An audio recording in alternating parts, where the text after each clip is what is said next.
another beautiful, interesting conversation with PSL Talkshow. And today we'll be talking about what are friendships for. So yes, one of the beautiful relationships we have the privilege of choosing is friendship. And there is a popular saying that says, show me your friend and I will tell you who you are. But then with everything going on around the world in the light of today, modern activities as regards social media, betrayals, and so many things going on right now, sometimes it's difficult to actually have friends. And not because people don't want to have friends, not because they don't want to have companions, not because they don't admire one person or the other, but because sometimes we're busy. And sometimes we just find it difficult to actually give time to friendship because we know that friendship requires time. And there's also the notion that from research that sometimes some genders find it difficult to maintain and sustain friendships. And we might actually find it difficult to build friendship in our today's world, to be realistic. But then I just think about it and be like, what are friendships for? And do we actually...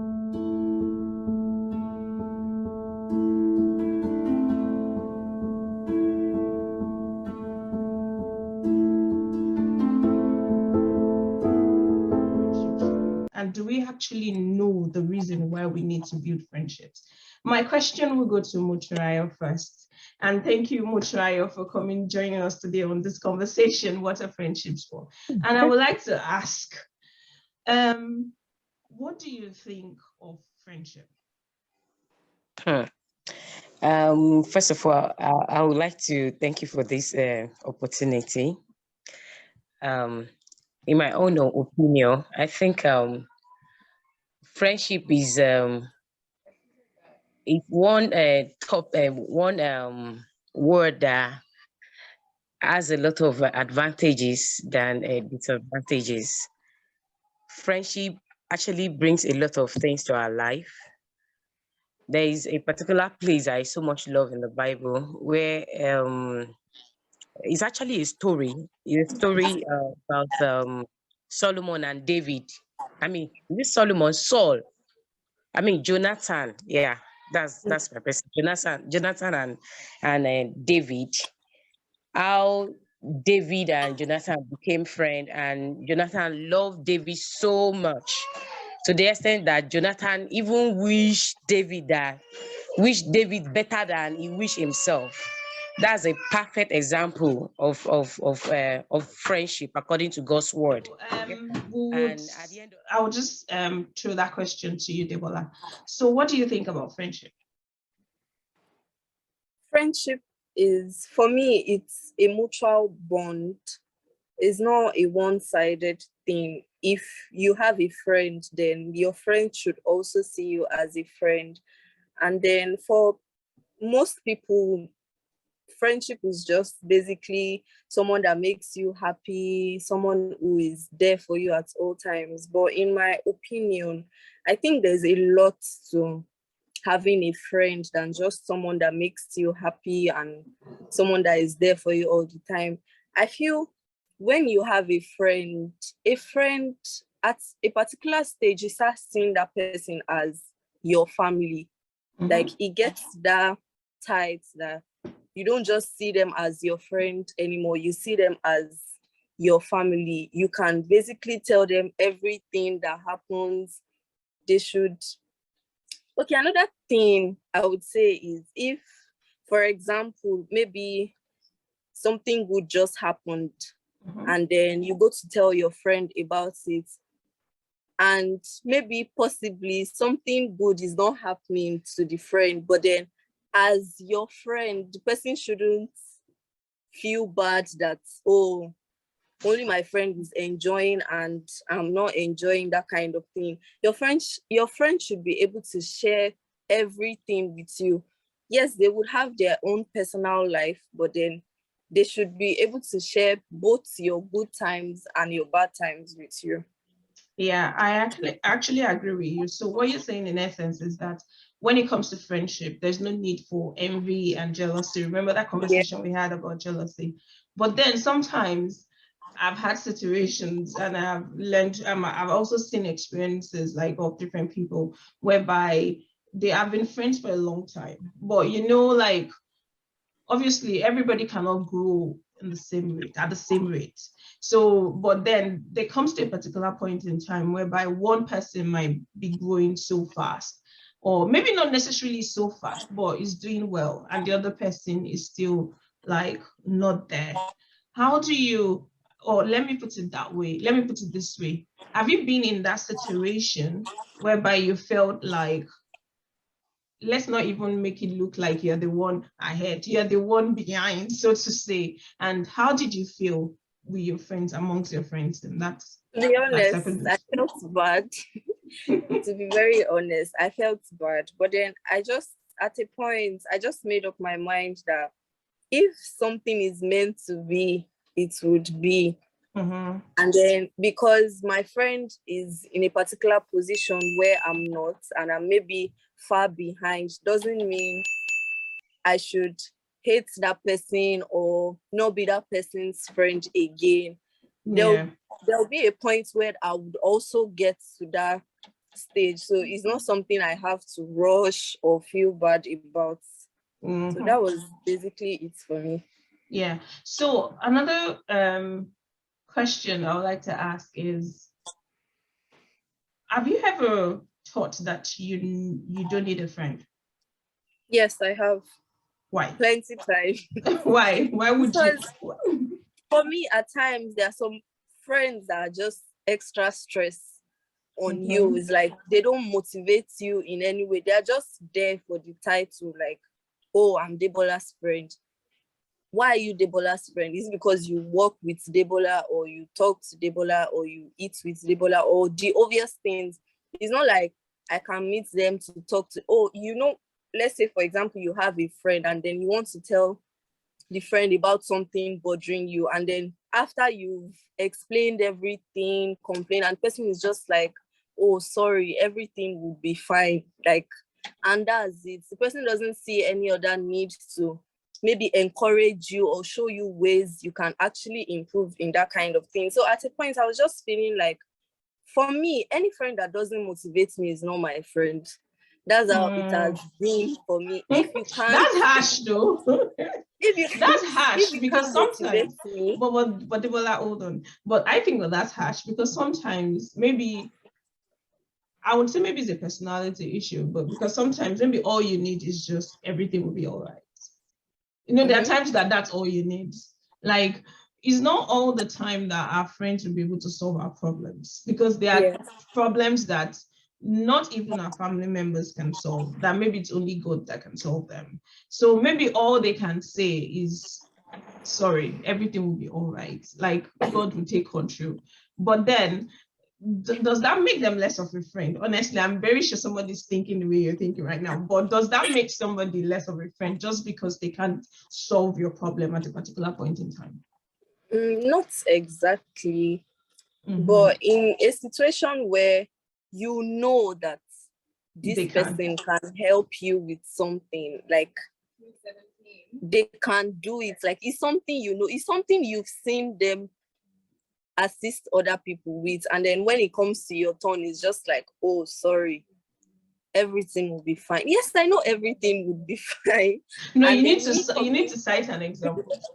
Okay, so there was this time I had problem with math in secondary school, and then there's this girl in my class that really knows. In fact, we're friends right from GS1 till like SS2. And then at a point, things were not just flowing between us. So that friendship came to an end. So it was more of, oh, I can't really relate with her because she's not on the same level as I am. So it was like, if I get, maybe, I won't say ashamed per se, but then she didn't feel comfortable with the fact that she was very good in math and I was doing bad at math. And I knew she could help me. Like, it's something, we are friends. So if I have a problem in math that you are good at, you can assist me with it. But then it was something like she didn't have time, which I understood that, okay, you can't have my time all the time. But then I saw her helping other people. Like, it's something she did for other people. So if truly, truly I'm your friend, why can't you like help me with this? Why can't you show me how it is done? That kind of thing. So I actually met her about it, like, oh, I've seen you help other people with math and then everything. And then she said something about I wasn't putting efforts enough, that if I put efforts, that she wasn't good at maths at first, but then when she did it on her own and she put so much effort in it, she became better at it. That so me too, I can put efforts in it and become, and then it just made me feel somehow like, oh, maybe she wasn't, it was a one-sided thing. Maybe she wasn't really into the friendship, because there are times where you are someone's friend, but the friend doesn't see you as a friend.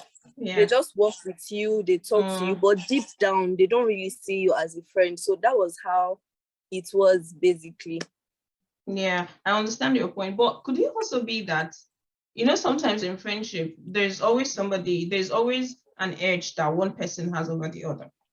Like, yes. She might be good in maths, you might be good in something else. It might be that you're a fashionista, and that's why she's attaching herself to you. And then could it be that you also liked her friendship because you thought that she was good in maths? Like, there's some people that like to be friends with people that are very good, you know, that kind of a thing. And that was what attracted you. And she didn't want to lose that edge. Do you get what I'm trying to say? Yeah, I get what you're saying. You don't want to lose that edge, because that might be what she's holding on to as, oh, this is what I have, or this is what I'm after. But then that also brings another question as regards to, must there be something to gain from friendship? So, like, if I'm your friend, if this other person is also your friend, is it that there is something that we're getting from each other, or we're just friends because we just like each other? Like, must it be a win-win situation? It can be both. It can be both in the sense that the person gets something from you, and then the person likes the fact that they are getting something from you, or they like you, like in general. Yeah. At the same time, it could be separate, like you just like that person and you want that person as a friend, but you don't want anything from the person. Like, it's not like you're getting anything from the person, but you just admire the person. And then maybe the way people talk and all that is what is making you guys friends. But then you don't need anything from the person. And then in another situation where you're getting something from the person, oh, she's my friend. The thing is, friendship can be easily misunderstood. Like, once someone is giving you something or helping you with something, and then, oh, they'll be like, do you know this person? Be like, yes, she's my friend. She helps me with this. So that's how it is. I feel like friendship is something people misunderstand. Like, someone can be giving you something but doesn't want to be your friend. The person is just assisting you because, but then to you, the person is your friend, but then the person doesn't see you as a friend. So it can be. I also think that we overuse the word friend, and we're so quick to call somebody a friend. Like we've actually, literally, everybody's a friend. Like, once you meet somebody today and the person did something, automatically just like, oh, she's my friend. Because we believe, or there's this our subconscious telling us that before this person can do this thing for me, the person probably is my friend. Like, I can as well call the person my friend. So I think we overuse that word, and we don't even think about it so much more that we just use it loosely. I'm like, oh, this person is my friend. The person maybe did something once, and just automatically say, this person is my friend. Yeah. And I think it's something to think about before actually saying, oh, this person is my friend. It's something to actually think about. Yeah. So I would like to ask a question. So can you say the friends we keep can determine the way our life is? Like, can friendship determine a person's way of life? Yes and no. Okay, this is it. I believe in personality to a large extent. And yes, if you don't know who you are. So, and this has nothing to do with age. Yeah. It has a lot to do with understanding yourself, the knowledge you have, and how much you've grown over the years. So there's some people, they're 13-year-olds that can tell you no assertively. There are 15-year-olds that can tell you no assertively. They'll say, sorry, I'm not going. No matter who you are, how old you are. They are very assertive. Those kind of people cannot be easily influenced, irrespective of whatever, you know. And I don't know if you've noticed, like, I can remember, like, there were times where maybe as a teenager or maybe as a young person, you will see people that are like, as young as we were then, you will see teenagers that are like more or less leaders. They are the ones leading the group. So those ones are like the influencers, and every other person is following. They are the followers and they're leaders. They are leaders already. Like, if they say yes, it is yes, and they have a clique, and this person is the ringleader, and they are just 13, 14, 15. Do you get? So that kind of person, if you have that kind of personality, you will be the one influencing somebody.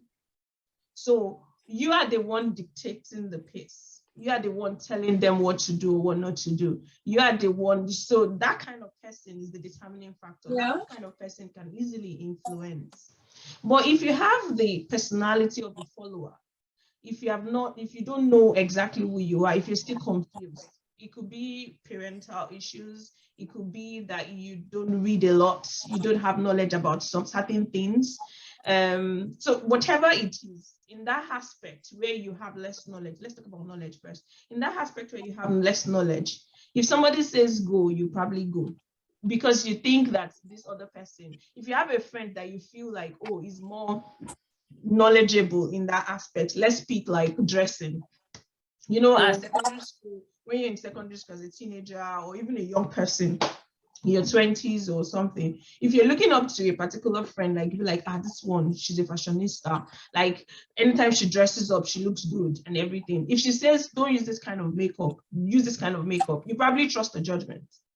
So she can easily influence you. If she says, why are you looking like this? In as much as you might be decently dressed, but if she tells you, why are you looking like this? This is not the way to dress to a job interview. You need to dress something, wear micro skirts or wear tight fitting pants and this and this and this. You probably trust the judgment, because when she dresses up, everybody turns their head and she's smart and she's everything. You know, you probably listen to her and say, yeah, she said so. And if she lives with you, you're in deep shit. Like, you're going to dress up the way, except you can be assertive. You probably dress up the way she tells you to dress up.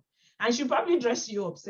People like that are very strong. Like, no, this is what you're wearing. And then you're going out and everything. And then they're like, yeah. And they'll be hailing you. And there's something positive affirmation, you know, and they're hailing you, how you look good and everything. It will build your confidence if you don't have it. And then they just lead you on, and that's it. So the same way, that's positive, like if the person, like, you know, and everything. But if it's also negative, it's the same way. If you look up to this person for, like, maybe let's say sexual advice for like boyfriend relationships and all that, and you feel like this person is very knowledgeable, or she has maybe a stable boyfriend, and you don't know what she does with her boyfriend, and she's telling you this is what she does, and somehow you want something like that, you probably trust the judgment as well. And as long as you don't have knowledge, as long as you don't have confidence, as long as you have low self-esteem, you'll be easily influenced. But then I feel like if you have a strong personality, if you have knowledge, and knowledge can be from you reading books, that's one way of like exposing yourself to everything that you need to know about, maybe biology, about yourself, maybe finances, about how to grow your finances, maybe how to build a business. If you don't have those information, you can easily be swayed left and right by whoever you call your friend. But if you're assertive, if you have the knowledge, somebody would not come and tell you A, and automatically you just be like, yeah, she said so. Even if somebody give a suggestion or tells you something, because you've read, you're just like, no, I don't think so. It's something that you can critically think about and be like, should I take it? Should I take it? You know, but it's not like the person will just tell you something and you just chop it and do it immediately. Yeah. And then I think also parents also have work to do as regards building the confidence of their child, helping their child to be assertive, helping their child to make independent decisions. And I think we talk about that in one of our videos, you know. So if you have good relationship with your parents, and your parents are also role models in the sense that they're people that you look up to. If you, not necessarily that your parents can be a role model, and maybe you don't look up to them for different reasons. But then if your parent, let me not even put it as role model, if your parents are somebody that you look up to, whoever they are, like somebody, they might not be like very rich, they might not be the president of Nigeria or America or whatever, but if there's somebody that you look up to, that you like whatever they do or whatever, then you'll be able to, they can tell you yes on certain issues, and you'll be like, yeah, mom said so, I believe it, or daddy said so, I believe it, you know, that kind of a thing. And this is relative and very subjective, because children are very close to their parents. And I used to say that, like, somebody's parent might be a pastor, and the child might realize that the father lies. So the fact that the parent is a pastor doesn't mean that the child will look up to the parents, if you get what I mean. Yes. So the child might actually say that, yeah, my dad is a pastor, but if he says yes, I don't trust his yes. Do you get? So it's very subjective. So that's why parents should be careful about these things as well. But then I feel like parents also have a job to do as regards building the child's confidence, being assertive. But then I think this is another topic for another day as regards being assertive, you know, because some kids, even some 4-year-old, 5 years old, or maybe like very young children, they can have strong personality from as young as they are, you know, that kind of a thing. But sometimes it can be built as well. Behaviors can be learned, you know, people can build that strong. You might not have a strong personality, but you can build it. Yeah. You can say no, or you can say yes, I mean yes, or you can just flee, like just flee. You can just be like, oh, this girl, I don't want to be close to her because I can't tell her no, I can't tell her yes, and you just run away. You don't want her to be your friend, you know, that kind of it. So that's why I said yes and no, depending on the kind of personality you have. You know, if you know that you're a follower, you can be easily swayed. You just stay away from people like that you know they can easily influence you. But if you're assertive, if you're strong, and people like that, they have different kinds of friends. You know, people that they have strong personality, if you check their cliques, they have different kinds of friends because they can say no and they can say yes. They can say whatever they want to say, and you know, and they will have their way. So there's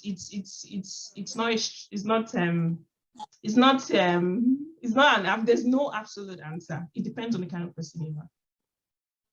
Yeah, okay. So you mentioned something about being a follower.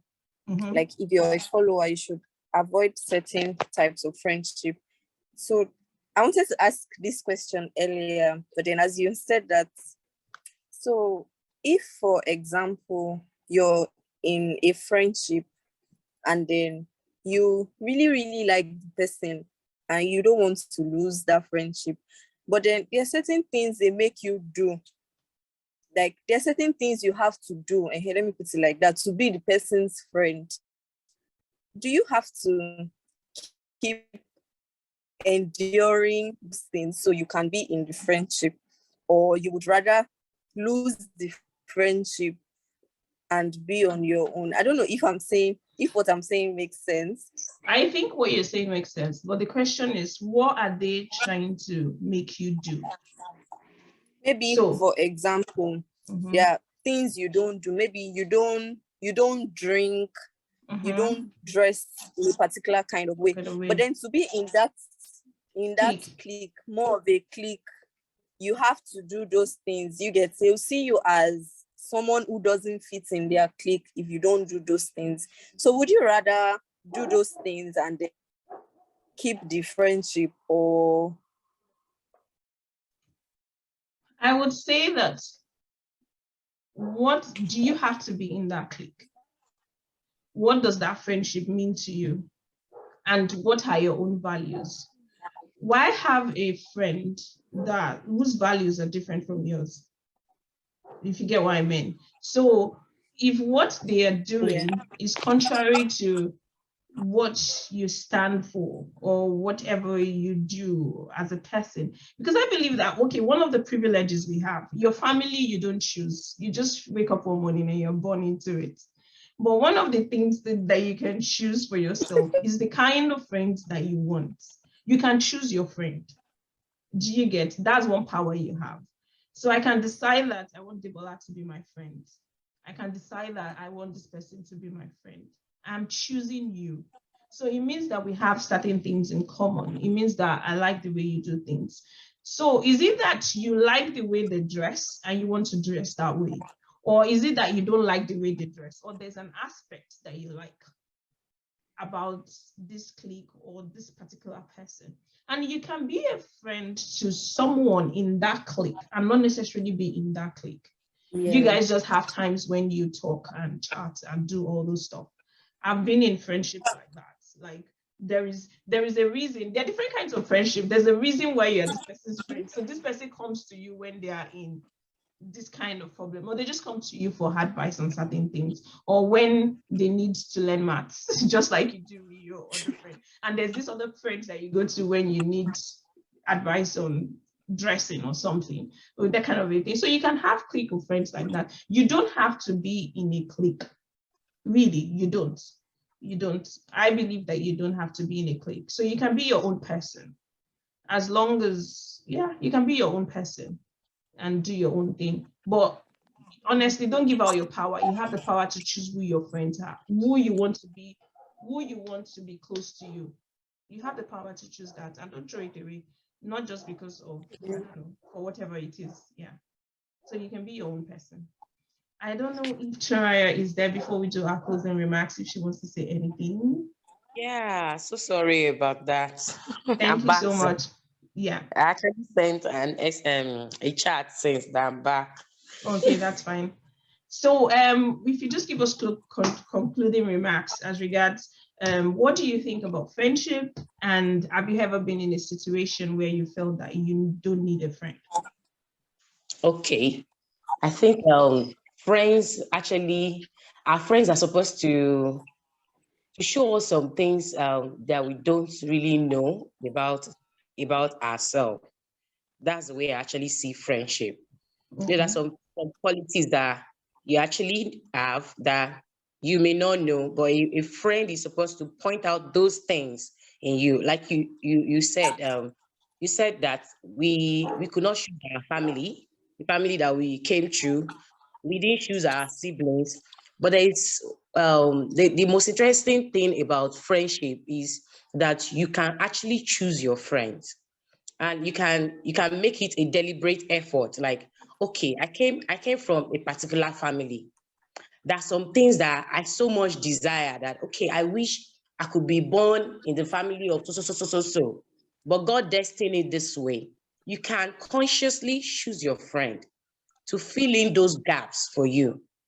Now, I was actually I got so distracted earlier with the noise on the ground, so I couldn't really explain what I was trying to explain earlier. From the story I was trying to point at about Jonathan and David. Jonathan came from a wealthy home. As a matter of fact, the father was a king. David could be referred to as a pauper, but he had some qualities in him. He had qualities of a king, which Jonathan actually lacked. But Jonathan saw all those qualities in David, which David did not see. Do you understand? Yeah. And that's what a friend does. A friend will tell you. A true friend is supposed to show you. A true friend is like a pointer, like a flashlight. A true friend is supposed to show you who you are, who God has made you to be. There are different types of friendship.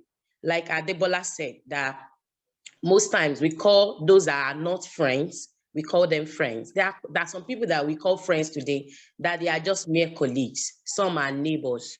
But your friend should be that person that shows you the will of God. That person that you can rest on when you are weak. There's a particular scripture in Proverbs.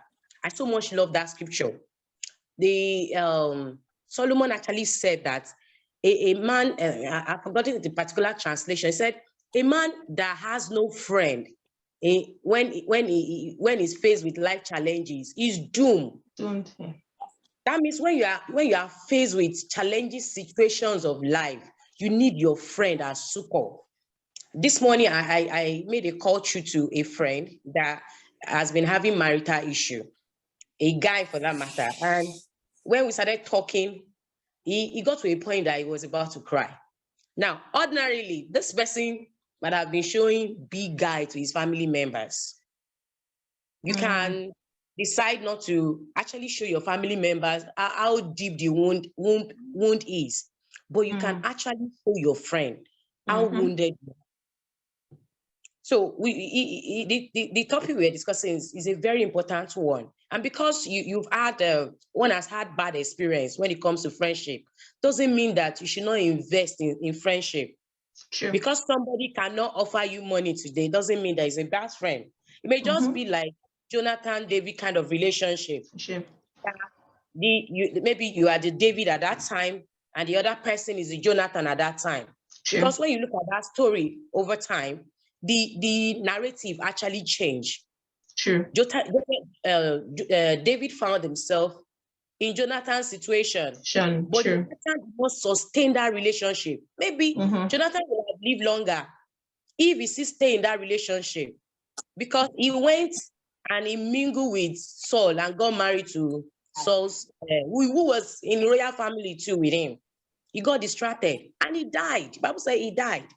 So there's some covenant friends, there's some friends that God has actually looked at our life and God has brought them to our life for a specific purpose. And we need to find out that this also person, it looks that this person is not adding to me, but I know I'm still connected. That sometimes we feel like this friendship, I don't think I need to continue with this friendship. But deep down inside of us, we know that we still need this person in our circle, but you don't know why. You are faced with life challenges and this person is not showing face. You don't know why. So we should, in my own opinion, I think we should not look at friendship as something that we gain from only. True.